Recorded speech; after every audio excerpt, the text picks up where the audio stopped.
warning them that even private prayer within their own homes may amount to breaking the law. Naturally, the government urged readers to report any fellow citizen suspected guilty of thought crime.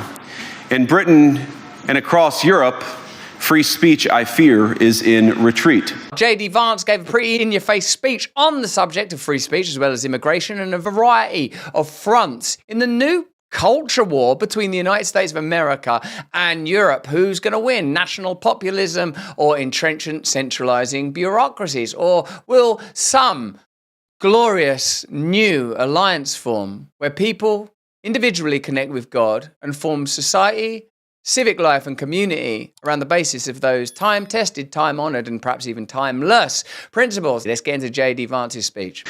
And unfortunately, when I look at Europe today, it's sometimes not so clear what happened to some of the Cold War's winners. I look to Brussels, where EU commissars warn citizens that they intend to shut down social media during times of civil unrest the moment they spot what they've judged to be, quote, hateful content. Or to this very country, where police have carried out raids against citizens suspected of posting anti-feminist comments online as part of, quote, combating misogyny on the internet, a day of action. I look to Sweden, where 2 weeks ago the government convicted a Christian activist for participating in Koran burnings that resulted in his friend's murder.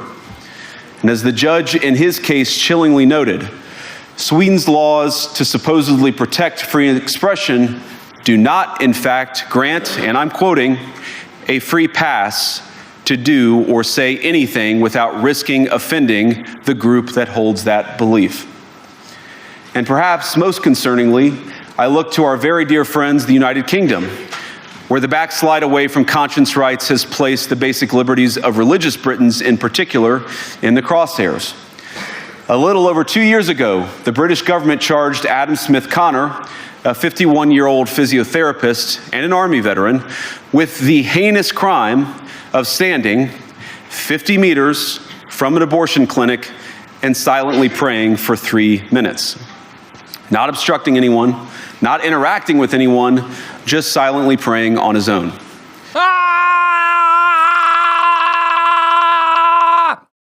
I'm actually very pro-choice, so I can't have people over there silently praying for the sanctity of life outside of an abortion clinic. How strongly do you believe in these abortions? I mean, if you believe in abortions very strongly, then you should be able to take people praying, placards, protests. There's no absolute or sincere principles, are there? All there is means to legitimize centralizing authority. That's what we are discussing now. The sanctity of life, the beauty of life, our ability and trust in one another to err and to be forgiven, to regard one another optimistically and with grace. Forget all that. Let's just control every aspect of life. Let us replace God. Let us determine who lives, who dies, who can speak, who can't speak. This is an interesting speech. This is an interesting moment. And after British law enforcement spotted him and demanded to know what he was praying for, Adam replied simply, it was on behalf of the unborn son he and his former girlfriend had aborted years before. On a spiritual quest, that geezer, isn't he? He's obviously himself personally full of contrition and regret about an abortion he participated in and is therefore praying about it. Now, to metastasize that into a crime, you've got to actually enter into someone's prayer life and say what their prayer life means. That's an intervention not only into freedom of speech, freedom of action, freedom of thought, but freedom of religious expression. That's what I think is being revealed as the agenda behind globalism. Whatever doubts you have around nationalist populism and sort of these emergent leaders like Vance, which I guess are the next wave after Trump and the first wave of nationalist demagogues, you have to recognize that freedom of speech, thought, and prayer, the type of values that the left and right have to absolutely get behind. If we can't recognize and agree upon a set of principles that, regardless of who you vote for, we are absolute in our commitment to them, and I think we're sort of on the precipice of an age of barbarianism that's going to masquerade as sterile bureaucracy. Now, the officers were not moved. Adam was found guilty of breaking the government's new buffer zones law, which criminalizes silent prayer and other actions that could influence a person's decision within 200 meters of an abortion facility. He was sentenced to pay thousands of pounds in legal costs to the prosecution. Now, I wish I could say that this was a fluke, a one-off crazy example of a badly written law being enacted against a single person. But no, this last October, just a few months ago, the Scottish government began distributing letters to citizens whose houses lay within so-called safe access zones, warning them that even private prayer within their own homes may amount to breaking the law. Naturally, the government urged readers to report any fellow citizens suspected guilty of thought crime. In Britain and across Europe, free speech, I fear, is in retreat. Okay, so there you go. It seems like across the UK, there's the implementation of laws that it's difficult to claim are advancing freedom. Let's have a look at this. A man's being investigated in Germany after calling the Vice-Chancellor an idiot. That's brass eye territory right there. And J.D. Vance now exposes perhaps the key claim, or at least articulates his key argument, that when people claim that they are advancing democracy, they don't mean freedom of the electorate. They mean a set of institutions that are preserved and protected. Recently, and sounded delighted that the Romanian government had just annulled an entire election. He warned that if things don't go to plan, the very same thing could happen in Germany too. He's talking about Thierry Breton, EU bureaucrat who's appears participated in the nullification of the Romanian elections and suggested that were elections not to go the way they favour, they could nullify future elections. This kind of dictatorship and tyranny and totalitarianism, if they had better flags and sexier leaders, you'd spot it. But these people are such dreadful dullards, deliberately tedious and nasal. Oh, hello, we're just going to take over the planet. Sort of dull bureaucrats slowly ironing out your freedom in a kind of blizzard of tedious legislation.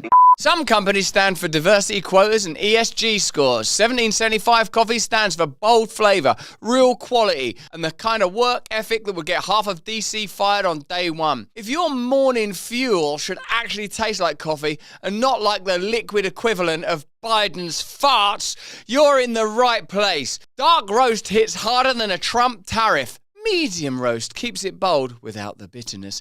And Vitality Mushroom Blend fuels the fight with lion's mane, cordyceps and reishi. Real energy, no synthetic garbage, straight from Bill Gates' lab.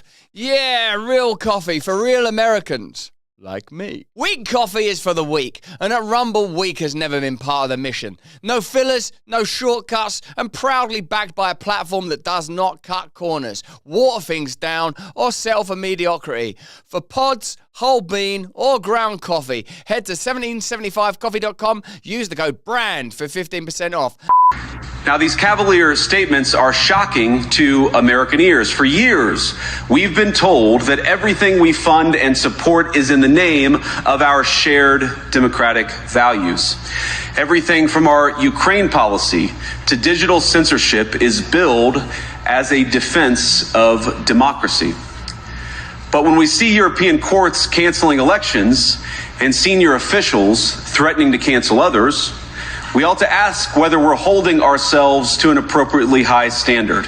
Now, what appears to be of particular note is that J.D. Vance made this speech at the Munich Security Conference. Now, Christoph Huxen, who's the chairman of that conference, followed Vance's speech and appears to have had a pretty emotional reaction to it.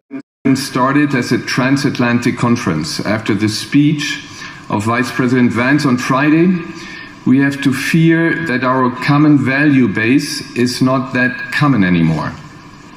I'm very grateful to all those European politicians that spoke out and reaffirmed the values and principles that they are defending. No one did this better than President Zelensky. Let me conclude, and this becomes difficult.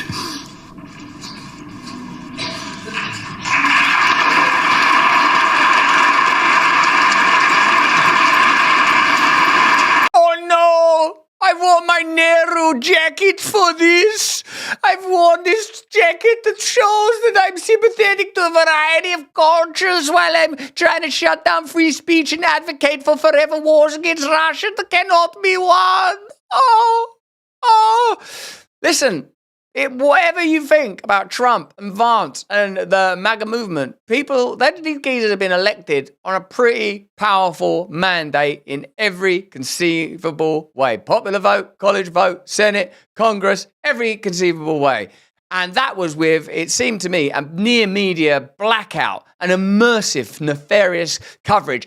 Bobby Kennedy's a crank. J.D. Vance, oh, look at him, his beard's weird. Oh, Trump, he's a racist, sexist, misogynist, rapist. Oh, I don't like Vivek Ramaswamy either. I mean, I don't like his voice. I mean, like, they found a reason to do Tulsi Gabbard. Oh, that she-witch.